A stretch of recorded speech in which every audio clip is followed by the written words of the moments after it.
Pred 25 rokmi začal Západ demontovať svetový poriadok. Mnohí by radi zabudli, ale na toto im nesmieme dovoliť zabudnúť. Pred 25 rokmi, 24.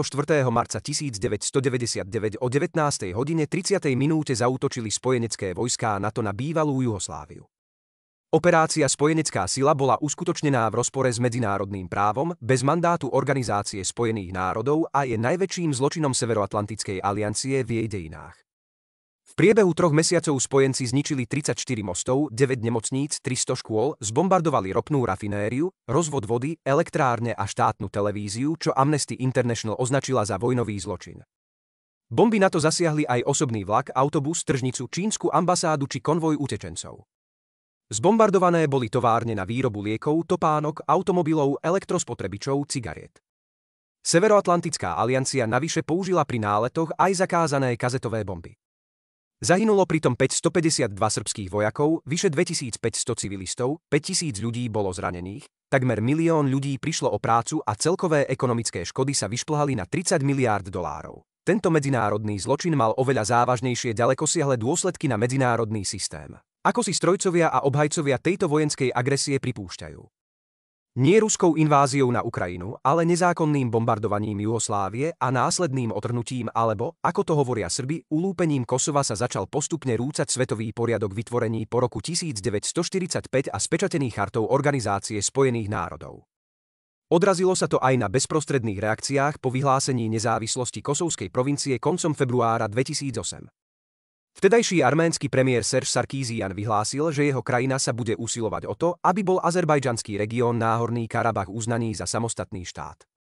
Separatistickí lídri dvoch gruzínskych regiónov, abcházsky prezident Sergej Bagapša a prezident Južného Osecka Eduard Kokojty informovali, že v blízkej budúcnosti sa obrátia na Rusko a Organizáciu spojených národov so žiadosťou o uznanie ich nezávislosti.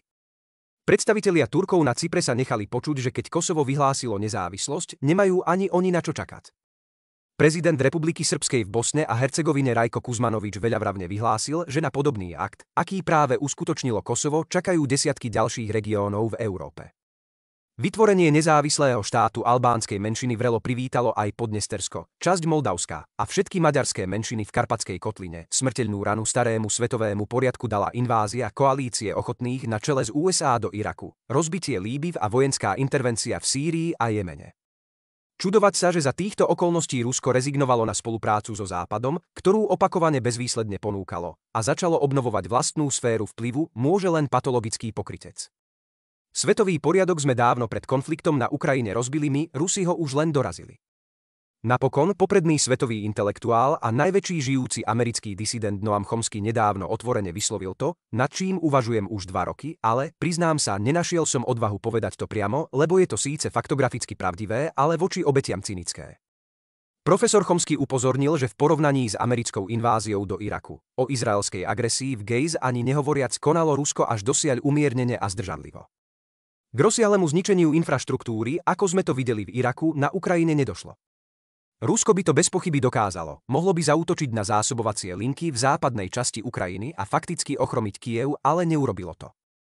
Keď sa ho novinár spýtal, či tým naznačuje, že Rusko bojuje na Ukrajine humánnejšie ako Spojené štáty v Iraku, Chomsky dôrazne zopakoval: nenaznačujem to, je to zrejmé. Dokonca aj delegácia inšpektorov Organizácie spojených národov musela byť z Iraku stiahnutá, pretože útok Američanov a Britov bol taký krutý, že pod tou extrémnou paľbou sa nedalo existovať. To je ich štýl vojny. Keď USA a Británia rozbíjali Bagdad na kusy, išli snáď zahraniční lídri navštíviť Bagdad. Nie, pretože keď idú USA a Británia do vojny, rozsievajú hrôzu a ničia všetko, čo im príde do cesty. Komunikácie, dopravu, energetiku, všetko, vďaka čomu funguje spoločnosť.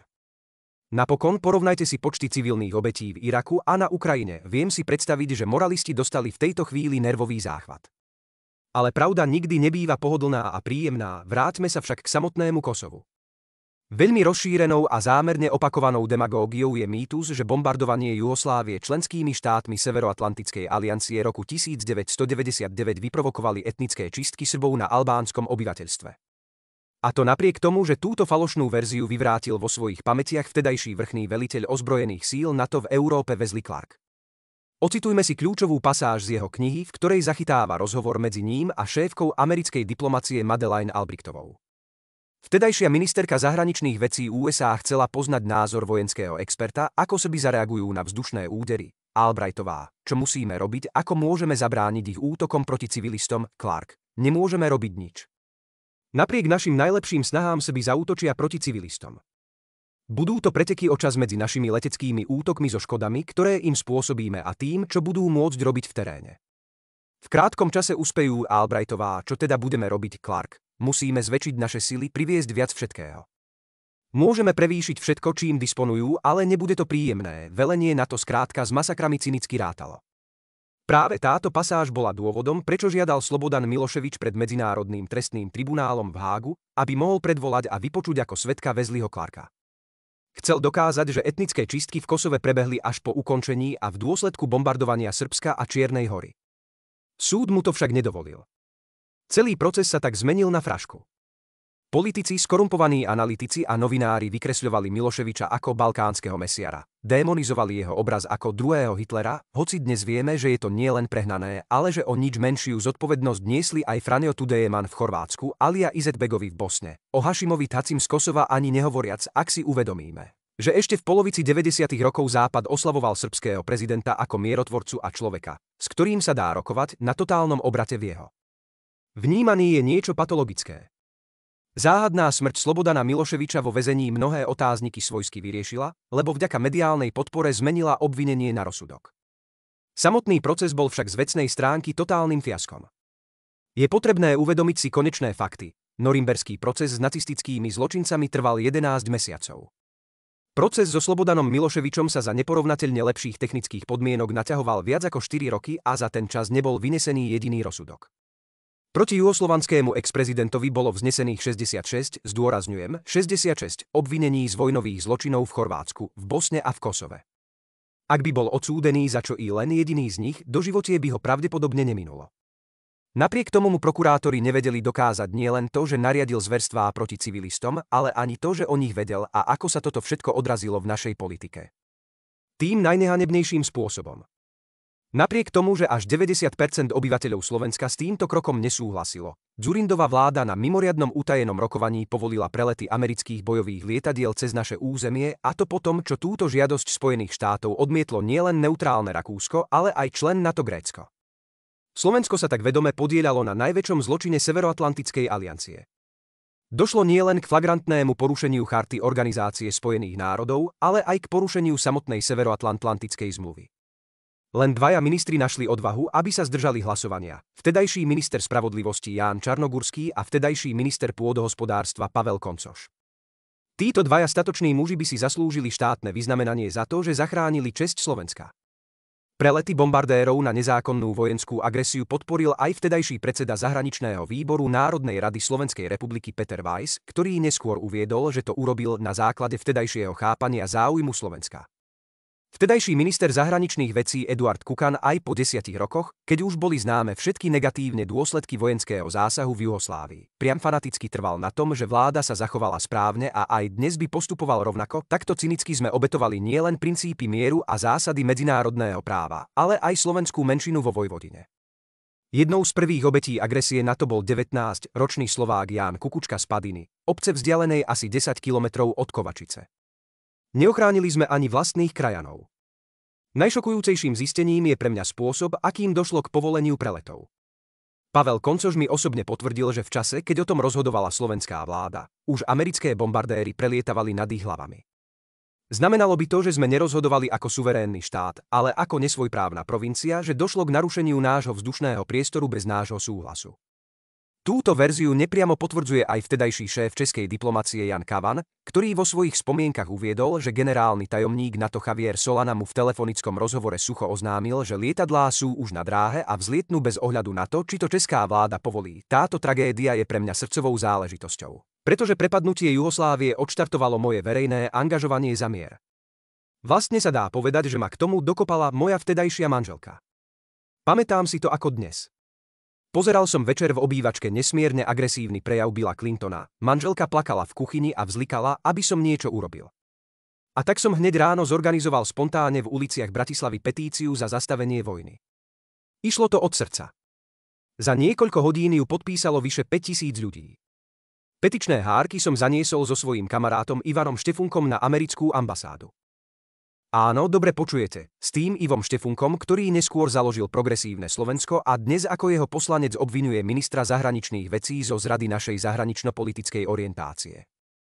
Nuž, aj také veci sa v živote stávajú, každý sme si vybrali vlastnú cestu. Ja tu jeho rešpektujem. Ivo bol vždy srdcom liberál, ale pre mňa bol vždy najvyšším priam posvetným princípom mier, preto som bol aj prvým Slovákom, ktorý sa na Medzinárodnej bezpečnostnej konferencii v júni 2013 v Belehrade ospravedlnil Srbom za to, že sme ich zradili. Slovo zrada je na mieste, pretože Srbi stáli vždy na našej strane. V roku 1848 dodali štúrovským povstalcom zbrane a peniaze. V roku 1938 sa pred naším veľvyslanectvom v Belehrade zhromažďovali tisíce ľudí. Hlásili sa ako dobrovoľníci pripravení bojovať za Československo. V čase, keď našu republiku zrádzali jeden po druhom najbližší západní spojenci, boli Srbi dokázateľne jediným národom ochotným brániť so zbraňou v ruke slobodu Čechov a Slovákov. Po invázii vojsk Varšavskej zmluvy roku 1968 to bol opäť Belehrad, nie Západ, ktorý nám poskytoval najväčšiu pomoc. Maršal Tito uvoľnil koridor, ktorým umožnil 10 000 našich občanov újsť z okupovanej vlasti. Preto som cítil vnútornú potrebu ospravedlniť sa v mene všetkých Slovákov, ktorí s hanebným rozhodnutím Dzurindovej vlády nesúhlasili, a teraz sa dostávame k pointe. Zástupcom slovenskej misie pri NATO, ktorý v roku 1999 osobne vybavoval súhlasné stanovisko Slovenska k preletu amerických bombardérov cez naše územie, nebol nikto iný ako Ivan Korčok. Ten Ivan Korčok, ktorý sa vyjadroval o balkánskej mesiarke Madeleine Albrightovej s tou najvyššou úctou. Ten Ivan Korčok, ktorý už ako štátny tajomník rezortu diplomacie v druhej Dzurindovej vláde v roku 2003 pripravil stanovisko, ktoré podporilo nezákonnú americkú inváziu do Iraku bez mandátu Bezpečnostnej rady Organizácie spojených národov. Ten Ivan Korčok, ktorý podporoval a obhajoval všetky vojnové zločiny Spojených štátov. Prosím, spomente si na to, keď sa vás bude snažiť nasledujúce 2 týždne Ivan Korčok obalamutiť, že je za mier. Nikdy premiér nepracoval. Vždy stál na strane vojny a aj teraz podporuje jej predĺžovanie. Maďarský premiér Viktor Orbán v piatok upozornil, že rozhodujúce v politike Európskej únie už nie je to, kto je napravo a kto naľavo, ale kto je za mier a kto je za vojnu. Povedal to veľmi zjednodušene, ale trafil klinec po hlavičke. Prosím vás, dobre si uvedomte, o čo ide v druhom kole prezidentských volieb. Zahoďte osobné mindráky a márnomyselné výhrady. Spomeňte si, čo tu bolo za Čaputovej a čo hrozí teraz, keď sa svet nachádza v geopolitickom zlome a niektorí ľudia chcú napriek tomu zopakovať tú istú chybu a voliť pokračovanie čaputovskej politiky inými prostriedkami.